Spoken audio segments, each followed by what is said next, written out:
شیخ Saadi رحمۃ اللہ تعالی علیہ فرماتے ہیں تا مرد سخن نہ گفتہ باشد عیب و ہنرش نہ ہفتہ باشد.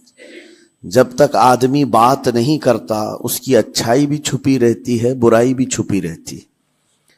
انسان اپنے کلام سے، اپنی بات سے سمجھ میں آ جاتا ہے کہ کس کیٹیگری کا ہے، کس لیول کا ہے. اس کی گفتگو کے آداب اس کی حقیقت بتاتے ہیں، بلکہ یہاں تک کہ اس کے نسب کا بھی پتہ لگا لیا جاتا ہے اور اس کی تربیت کا بھی اندازہ ہو جاتا ہے. حضرت لقمان حکیم سے پوچھا گیا نیکی کس کا نام ہے، تو آپ نے فرمایا دو چیزیں اور بہت چھوٹی ہیں. نیکی دو چیزیں ہیں جو بہت چھوٹی ہیں. کہا کیا ہے؟ کہا کہ ملاقات میں لوگ اپنے بھائیوں سے مسکرانا اور نرم گفتگو کرنا. ساری نیکیوں کی جڑ ہے یہ نرم گفتگو کرنا اور لوگوں سے خندہ پیشانی کے ساتھ مسکرا کر ملاقات کرنا. لیکن میرے عزیزو، یہ دو چیزیں بناوٹی تو بہت سارے لوگوں کے ساتھ آ سکتی ہیں. اخلاق تصنع جس کو کہتے تکلف کے ساتھ بہت سارے لوگوں کے ساتھ آ سکتی ہیں. لیکن حقیقت میں جس انسان کی طبیعت میں یہ دو چیزیں ہونی چاہیے وہ کب سمجھ میں آتی ہیں؟ اس وقت جو مولا علی کرم اللہ وجہہ الکریم نے فرمایا کسی انسان کو اس کی حقیقت دیکھنا ہو تو غصے کے عالم میں اسے دیکھو. وہ اپنے آپے سے باہر ہوتا ہے یا اپنے مزاج کے خلاف کس طرح بات کو سن کر کے تحمل رکھتا ہے. سب سے بڑا پہلوان وہ ہے جس نے اپنے غصے کو کنٹرول کیا اور اپنی زبان پر قابو پا لیا. ورنہ یہ وہ لمحہ ہے جب انسان پھٹ پڑتا ہے، جو دل کے اندر ہے سب کہہ جاتا ہے. آپ کو میں بتاؤں نبی کریم صلی اللہ تعالی علیہ وسلم کے عظیم اخلاق کریمہ، بخاری شریف کی حدیث ہے. حضور مسجد نبوی میں تشریف فرما ہے.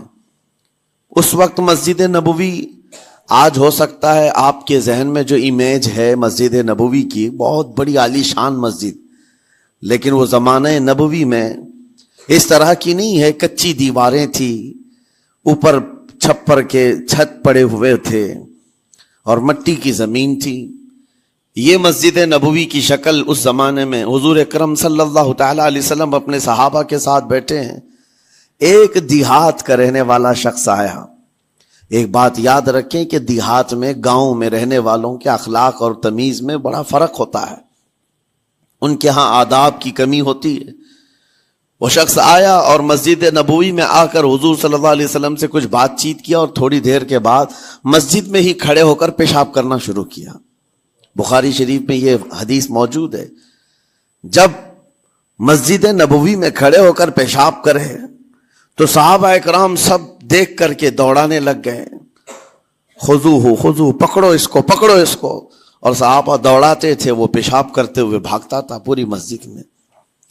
نبی پاک صلی اللہ تعالی علیہ وسلم نے فرمایا دعوہ، چھوڑ دو اس کو، کر لینے دو. پیشاب کر رہا ہے مسجد میں، چھوڑ دو اس کو. جب وہ صحابہ اکرام حضور کا حکم سنتے ہیں سب پیچھے ہٹ گئے. تھوڑی دیر کے بعد نبی کریم صلی اللہ تعالی علیہ وسلم نے صحابہ سے فرمایا پانی کے ڈول بھر کر کے لائے جائیں. صحابہ سے ہی منگوایا. پانی کے ڈول بھر کر کے لائے گا اور مسجد نبوی کے میدان میں فرش پر بہایا گیا اور صاف کیا گیا. اب وہ شخص نہایت ہی ڈرا سہما کھڑا تھا، میرے ساتھ کیا ہوگا پتہ نہیں، میں نے پیشاب کیا، اب مجھے یہ لوگ قتل کر ڈالیں. نبی کریم صلی اللہ تعالی علیہ وسلم نے قریب بلایا اور فرمایا، نہایت نرم گفتگو کے ساتھ حضور فرماتے ہیں یہ اللہ کا گھر ہے، یہاں پیشاب نہیں پیشانیاں رکھی جاتی ہیں. بس یہ جملہ ہے، بخاری شریف میں موجود ہے. یہاں عبادت کی جاتی ہے. اتنا کہہ کر رخصت ہو گئے، رخصت کر دیا. وہ دیہات سے آیا ہوا جو نوجوان تھا یا شخص تھا، باہر نکلتے ہی وہ کلمہ طیبہ پڑھ کر حضور کی غلامی میں شامل ہوا. میں نے وہ بلند عالی اخلاق نہیں دیکھے. نبی کریم صلی اللہ علیہ وسلم کے بارے میں قرآن کہتا ہے فَبِمَا رَحْمَةٍ مِّنَ اللَّهِ لِنْتَ لَهُمْ، اللہ کی رحمت سے آپ لوگوں کے لیے نرم ہیں. اس لیے لوگ آپ کے ارد گرد لگے ہوئے رہتے ہیں. وَلَوْ كُنْتَ فَظًّا غَلِيظَ الْقَلْبِ لَانفَضُّوا مِنْ حَوْلِكَ. اے رسول اگر آپ سخت دل ہو جائیں تو پھر یہ سب چھٹ جائیں گے، آپ سے دور ہو جائیں گے. اس رسول کے لیے جب کہا گیا ہے کہ اگر آپ سخت ہو جائیں تو لوگ چھوڑ کر کے دور ہو جائیں گے، تو ہمارے اور آپ کے لیے کس قدر لہجے کی پابندی ضروری ہے. ہاں عزیزان گرام وقار، اپنی گفتگو، اپنے کلام، اپنی بات چیت سے آپ اپنے سلیقے بتاتے ہیں. گالی گلوچ کرتے ہوئے جن کی صبح شامیں ہوتی ہیں ان کو دیکھ کر کے ہی پہچان میں آ جاتا ہے کس گھر سے یہ تعلق رکھتا ہے، کہاں ان کی تربیت ہوئی ہے، کس طرح ان کے آداب سکھائے گئے. اسی لیے میرے عزیزوں، بچوں کو آوارہ بھی نہ چھوڑ دینا کہ وہ اپنی زبان گلی کوچوں سے سیکھ کر کے جائیں. کل کو ہوگا یہ کہ اس کی زبان کی وجہ سے لوگ تمہیں تان و تشنیع کریں گے، اس کا باپ ایسا ہوگا اس لیے بچہ ایسا ہے، اس کی ماں اس طرح ہوگی اس لیے اس کی گفتگو ایسی ہے. کیونکہ موسٹلی زیادہ طور پر بچے اپنے ماں باپ کے اخلاق کو نقل کرتے ہیں، ٹرانسفر ہوتی چلی جاتی ہیں. ایک بار حضور اکرم صلی اللہ تعالی علیہ وسلم مسجد نبوی سے باہر نکل کر جا رہے ہیں. توجہ میرے عزیزو، اخلاق کہاں دکھانے چاہیے اور ہماری بات چیت کے انداز ہمیں کہاں ہونا چاہیے میں آپ کو بتاؤں. حضور تشریف لے کر جا رہے ہیں، صحابہ اکرام کھڑے تھے حضور کے اطراف. مدینہ طیبہ کی ایک بوڑھی خاتون جس کا ذہنی توازن کھویا ہوا ہے، یعنی وہ دماغی طور پر ڈسیبل ہے، اور وہ آئی جا رہی تھی. لوگ جب بھی اس کو دیکھتے راستہ کاٹ لیتے، وہ جس کو بھی پکڑتی تھی سنانا شروع کرتی تھی، جو منہ میں آئے بکنے لگ جائے، اور لوگوں کو تنگی محسوس ہونے لگتی. صحابہ نے دیکھا کہ یہ عورت آ رہی ہے، حضور کی طرف آ رہی ہے. سب نے حضور صلی اللہ علیہ وسلم کو گھیر لیا اس کا راستہ روکنے کے لیے. اب آئے گی اور نبی کریم صلی اللہ علیہ وسلم کے پاس اگر زبان درازی کرنے لگ جائے، پاگل عورت ہے، اور بک بک کرنے لگ جائے، حضور پاک صلی اللہ علیہ وسلم کے ادب میں کہیں کمی نہ آ جائے. صحابہ کا یہ ہمیشہ اہتمام رہتا. حضور اکرم صلی اللہ علیہ وسلم نے دیکھا تو صحابہ سے کہا ہٹ جاؤ، اس کو آنے دو، ہٹ جاؤ، اس کا راستہ چھوڑ دو. صحابہ نے کہا یا رسول اللہ صلی اللہ علیہ وسلم، اس کا ذہنی توازن ٹھیک نہیں ہے، دماغی طور پر وہ عورت ٹھیک نہیں ہے. وہ آئے گی اور لمبی باتیں کرتی ہے، لا یعنی باتیں کرتی ہے، کہیں آپ کی شان پاک میں کوئی گستاخی نہ ہو جائے. صحابہ روک رہے تھے. حضور پاک صلی اللہ علیہ وسلم نے سختی سے فرمایا، ارشاد فرمایا ہٹ جاؤ، اس کا راستہ چھوڑ دو. مجھے پتا ہے پورے مدینے میں اس کی کوئی نہیں سنتا، میں بھی نہ سنوں تو کس کو سنائے گی؟ اگر میں بھی نہ سنوں تو وہ کس کو سنائے گی؟ یہ میرے مصطفیٰ کریم صلی اللہ تعالی علیہ وسلم کے دربار عالی جاہ کی وہ بلند اخلاق کریمانہ کی ایک مثال ہے، جس کو خود میرے آقا نے فرمایا بعثت لأتمم مکارم الاخلاق. عزیزان اکرام وقار، لوگوں کے آج حالات ایسے ہیں کہ اچھے لوگوں کے ساتھ اخلاق الگ دکھائے جاتے ہیں، چھوٹے لوگوں کے ساتھ اخلاق الگ دکھائے جاتے ہیں. سٹیٹس کا آدمی ہو تو اس کے ساتھ ملنے کے طریقے الگ ہیں، اور غریب کوئی آ جائے، فقیر کوئی آ جائے تو اس سے ملنے کا انداز الگ ہو جائے. یہ نہ ہو، یہ ہم سب کے لیے نصیحت ہے. اسی ممبئی کی سرزمین پر میں آپ کو بتاؤں، ایک ماہیم شریف میں بزرگ حاجی صاحب ہوا کرتے تھے، آج سے تقریباً 10-12 سال پہلے کی. وہ کئی لوگوں سے ایک سوال کرتے تھے پکڑ پکڑ کر کے کہ میرا ایک سوال ہے، آپ جواب دیں گے، میرا ایک سوال ہے. کئی علماء سے انہوں نے پوچھا، مجھ سے بھی انہوں نے، جب میں نیا تھا مصر سے پڑھ کر کے آیا تھا، میرے پاس آ کر کہا کافی سالوں سے میرے ذہن میں ایک سوال ہوتا ہے، میں آپ سے بھی پوچھنا چاہتا ہوں. کہا بتائیے کیا ہے؟ کہا میں حضور سرکار مجاہد ملت رحمت اللہ علیہ کا مرید ہوں. علامہ حبیب الرحمان مجاہد ملت، رئیس اعظم اڑیسہ، جن کے خدمات جلیلہ آج ہو سکتا ہے نئی جنریشن کو نہ معلوم ہو، ان کا لقب ہے مجاہد ملت، جنہوں نے سنیت کی بقا کے لیے اپنا تن من دھن سب قربان کیا تھا. وہ مجاہد ملت عظیم بزرگ ولی کامل ہے. یہ حاجی صاحب کہتے ہیں کہ میں ایک نارمل آدمی تھا، کڑیا تھا، یعنی گھر بنانے کا کام کرتا تھا. جب وہ ممبئی تشریف لاتے تو دوڑ کر کے ہر جگہ سے لوگ ملنے آتے. میں بھی گیا تھا اور اس وقت میں جوان تھا. حضور مجاہد ملت رحمت اللہ علیہ کی بات وہ بتا رہے ہیں کہ لوگ لائن لگا کر کے مصافحہ کر رہے تھے، مل رہے تھے. جب مل رہے تھے تو پھر میرا نمبر آیا، میں ملنے کے لیے گیا. بزرگوں کے سب ہاتھ چومتے ہیں، یہ ہمارے سنیوں کے طریقے ہیں. ادب، علماء ذوی الاحترام کے ہاتھوں کا بوسہ لینا یہ مستحسن ہے، یہ ہمارے آداب میں سے، معمولات اہل سنت میں سے. تو جب سب لوگ ان کے دست بوسی کر رہے تھے، ہاتھ چوم رہے تھے، میں بھی قریب گیا اور جب میرا نمبر آیا میں ہاتھ چومنے کے لیے گیا تو انہوں نے میرا ہاتھ لے کر خود ہی چوم لیا. وہ بزرگ عالی جاہ ولی کامل جن کو دنیا مجاہد ملت کہتی ہے، میرا ہاتھ انہوں نے چوم لیا اور میرے اندر ایسی پشیمانی تھی کہ میں کیا کروں سمجھ میں نہیں آیا. میں ایک معمولی سا کڑیا اور کہاں ان کا مقام کہاں میرا. تو اس کے بعد وہ اس بے چینی میں رہتے تھے کہ ایسا کیوں کیا، ایسا کیوں کیا، کیونکہ پوچھنے کا موقع ہی نہیں ملا. ایک بزرگ تھے، انہی کے خلیفہ تھے حضور مجاہد ملت کے، انہوں نے اس کا جواب دیا. میرے عزیزو کیا بہترین جواب تھا.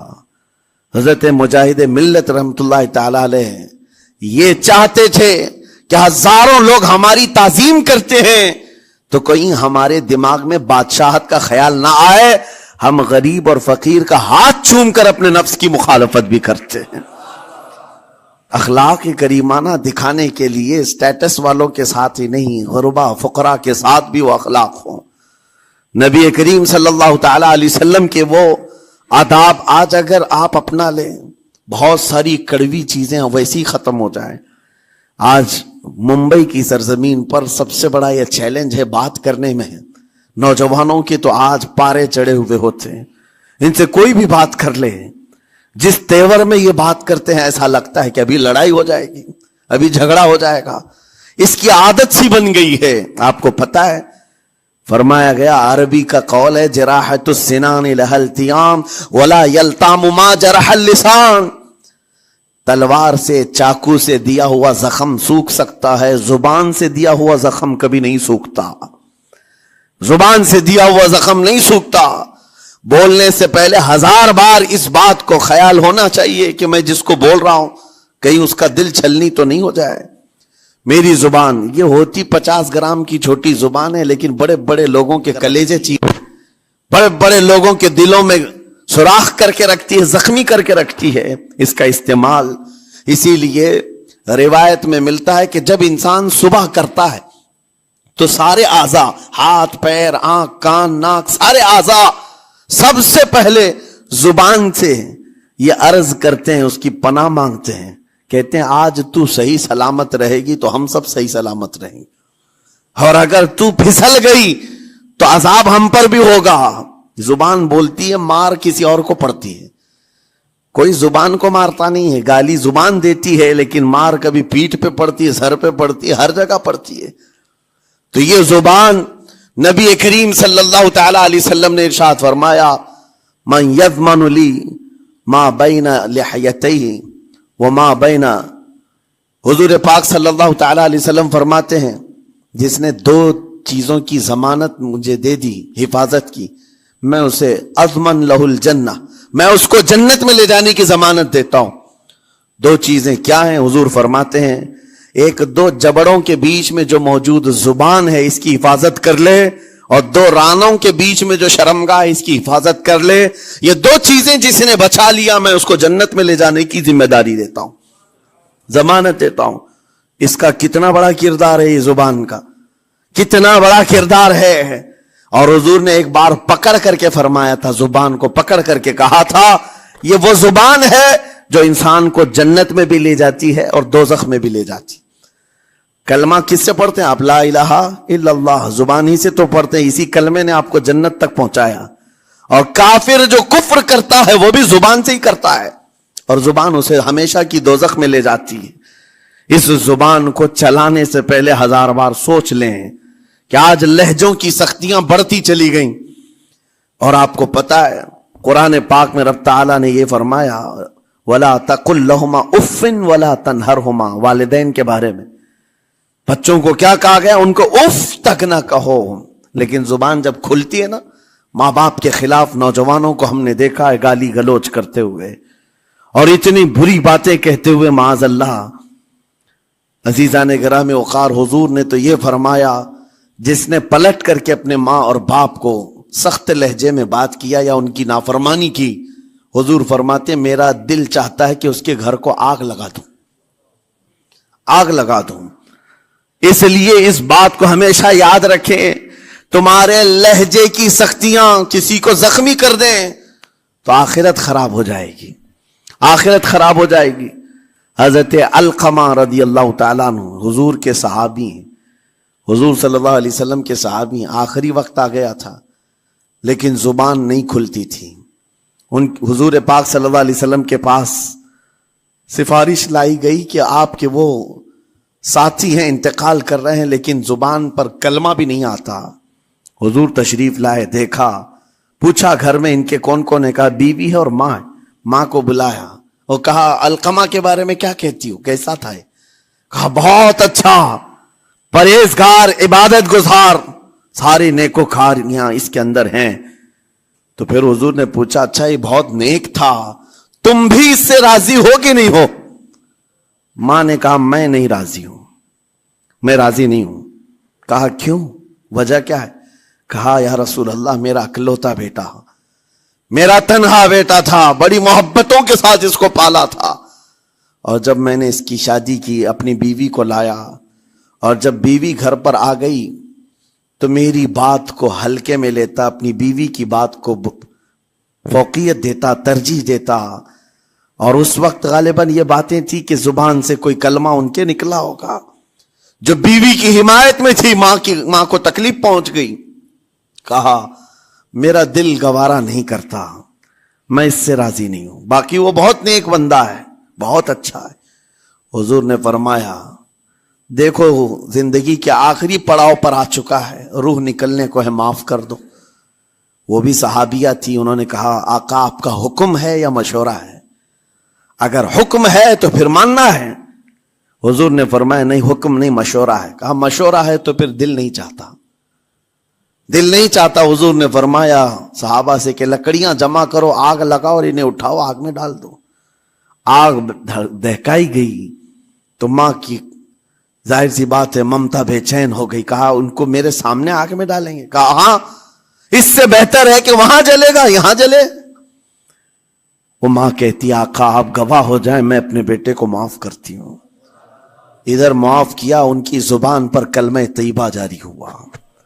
میرے عزیزو یہ بتانا مقصود اس لیے ہے کہ زبان سے دیے ہوئے زخم خواہ والدین کو ہو، یہ معمولی نہیں ہوتے. ہو سکتا ہے آخری وقت تمہاری زبان بند ہو جائے اور کلمہ طیبہ بھی نہ جاری ہو، زبان کھلنے بھی نہ لگے، یہ حالات آ جائیں گے. اس لیے اپنی زبان کا کنٹرول برقرار رکھو. کس سے کیا کہنا ہے، ابھی میں اس کا دوسرا پارٹ بھی بتاتا ہوں زبان کے استعمال کا. یہ نرمی لہجے کے اندر ہونا بہت ضروری ہے، لیکن کچھ جگہوں پر سختی کی اجازت ہے، لیکن وہ مقامات الگ ہیں. نرم لہجہ حضور پاک صلی اللہ تعالی علیہ وسلم کے فرامین میں سے ہے. ایک بات بڑی بغداد مقدسہ میں نے ایک ولی پاک کی زیارت کی، ان کے آستانے پر بھی میں ابھی بیان کیا تھا. حضرت بہلول دانا مجذوب بزرگ تھے اور بغداد کی گلیوں میں کہیں پر بھی بیٹھ جاتے تھے، اور جو جانکار تھے وہ سمجھتے تھے اللہ والا بندہ ہے. مجذوب کس کو کہتے ہیں؟ جس کی یاد الہی میں عقل فنا ہو گئی، ختم ہو گئی، اللہ کے ذکر میں اور اللہ کی یاد میں اپنے آپ کو فنا کر دیا ہے. اس کے اوپر شریعت کا قلم نہیں. ظاہر سی بات ہے شریعت کے سارے احکام اس پر ہیں جس کی عقل سلامت ہے. عاقل ہو، بالغ ہو تو نماز فرض ہے نا، عقل ہی نہیں ہے تو وہ مجذوب ان اولیاء کو کہتے ہیں. لیکن ان کے بارے میں حدیث میں ہے، اللہ کے نبی نے فرمایا وہ ایسے بندے ہیں کہ اگر اللہ کو قسم دے دیں کسی بات کی، اللہ ان کی قسم پوری کرتا ہے۔ وہ بہلول دانا بیٹھے ہوئے تھے، بغداد کا ایک مشہور تاجر تھا، لیکن خستہ حال تھا، بہت نقصان اٹھا چکا تھا، خسارے میں چل رہا تھا، بزنس پورا لاس میں، اور وہ پریشان حال بہلول دانا کے پاس آیا، گڑ گڑایا، کہا کہ حضور مجھے بچا لیں، رحم کر لیں، میں تاجر ہوں، لٹ گیا ہوں، لاس میں ہوں، کچھ آپ فرما دیں، میں کیسے اس بھنور سے نکلوں؟ بہلول دانا نے دیکھا، کہا ٹھیک ہے، کچھ پیسے بچے؟ کہا ہاں ہے، وہ بس اتنا سرمایہ ہے کہ مال لیتا ہوں پھر بیچ دیتا ہوں، نفع نہیں ہوتا۔ بہلول دانا نے کہا ایک کام کر، کالا کپڑا جتنا ملتا ہے سب خرید لے، پورے شہر سے کالا کپڑا جہاں جہاں مل جائے سب لے کر سٹاک کر لے۔ کہا جی حضور آپ نے جیسا فرمایا۔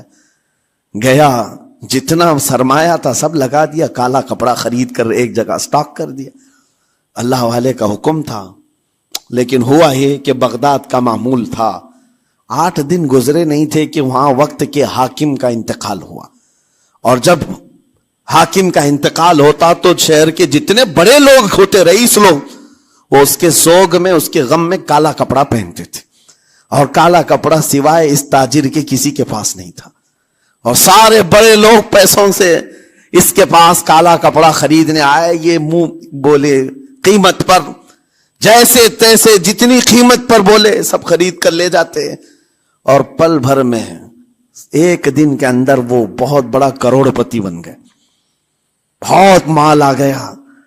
یہ بات یاد رکھیں، اللہ مال دیتا ہے، اس کے بعد پھر آزمائش بھی ہوتی۔ مال اتنا آ گیا، اب لے کر کے مستیاں تھیں، چند دن گزرے، ظاہر سی بات ہے مال کو بڑھانے کی تمنا ہر ایک کی ہوتی ہے، کوئی یہاں پر اینڈ کرنے والا نہیں ہے دنیا میں، چاہے اس کا بزنس اربوں پر بھی پہنچ جائے، اسے آگے پہنچنا ہے۔ چند دن گزرے تھے، 8-10 دن، پھر آیا حضرت بہلول دانا کو ڈھونڈتے ہوئے، ایک جگہ میدان میں یہ مجذوب بزرگ بیٹھے مل گئے، آیا اور کہا او دیوانے بتا اب کیا خریدوں، پیسہ بہت ہے ابھی میرے پاس، بتا دیوانے اب کیا خریدوں؟ انہوں نے دیکھا، کہا کہ لہجہ تو بدلا ہوا ہے، پیسہ بہت زیادہ تھا، کہا کہ ٹھیک ہے کوئی بات نہیں، اللہ والوں کو ان سب چیزوں سے کوئی لینا دینا نہیں۔ آپ نے کہا مال جتنا ہے تیرے پاس سب لے کر کے خربوز خرید لے، تربوز خرید لے، جس کو کلنگڑ کہتے ہیں، تربوز پورے خرید لے۔ اس نے کروڑوں کی جائیداد پورے تربوزوں میں لگا تھی، سب تربوز خرید کر سٹاک کر دیا ایک جگہ، اور اس کے گمان میں یہی تھا کہ چند دن گزریں گے، کوئی ایسا ہی حادثہ ہوگا جب تربوز منہ مانگی قیمت پہ لوگ خریدیں گے اور میں بیچوں گا۔ پورا مال تربوز میں لگایا، 2 دن 4 دن 6 دن 8 دن گزرے، کوئی حادثہ نہیں، ادھر تو تربوز سڑنے لگ گئے، وہ تو زیادہ دن سٹاک نہیں کیے جا سکتے، سڑن شروع ہو گئی، پھر تھوڑے دنوں کے بعد پورے کے پورے سڑ گئے، کروڑوں کا مال تربوز میں سڑ کے چلا گیا، وہ بیچ بھی نہیں سکا، کچھ نہیں کر سکا، واپس چیختا چلاتا اسی حالت میں آیا، پہلے سے بھی زیادہ بدتر حالت میں آ گیا ہوں، دوڑتے ہوئے آیا، حضرت بہلول دانا کو ڈھونڈتے ہوئے، کہاں ہیں؟ وہ اسی جگہ بیٹھے ہوئے مٹی میں بیٹھے رہتے تھے، قریب آیا اور کہنے لگا کہ آپ نے میرے ساتھ ایسا کیوں کیا بہلول؟ بہلول دانا نے کہا کیا ہوا؟ کہا میں تو لٹ گیا، تربوز میں پیسے لگائے آپ کی وجہ سے اور پورے سڑ گئے۔ بہلول دانا نے کہا میں نے تو کچھ نہیں کیا، پہلے تو تجھے نفع ملا تھا وہ تیرے لہجے کی وجہ سے، اب خسارہ ہوا ہے تیرے لہجے کی وجہ سے۔ پہلے جو آیا تھا بات کرنے کے لیے اس وقت تیری تمیز الگ تھی، تیری تہذیب الگ تھی، اخلاق الگ تھی، گڑ گڑا کر کہا تھا کہ میں لٹ گیا ہوں آپ رحم کر دیں، دوسری بار آ کر کے کیا کہا؟ او دیوانے بتا کیا خریدوں؟ لہجہ بدل گیا تو پوری حیثیت بدل گئی، زبان ہماری اونچائی پر بھی لے جاتی ہے اور نیچے بھی لے آتی۔ اس بات کو ہمیشہ ملحوظ رکھیں کہ اس زبان سے بہت سارے لوگ نفع بھی اٹھاتے ہیں، بہت سارے لوگوں کو نقصان بھی ہوتا ہے، لیکن ساتھ میں یہ بات بھی عرض کروں،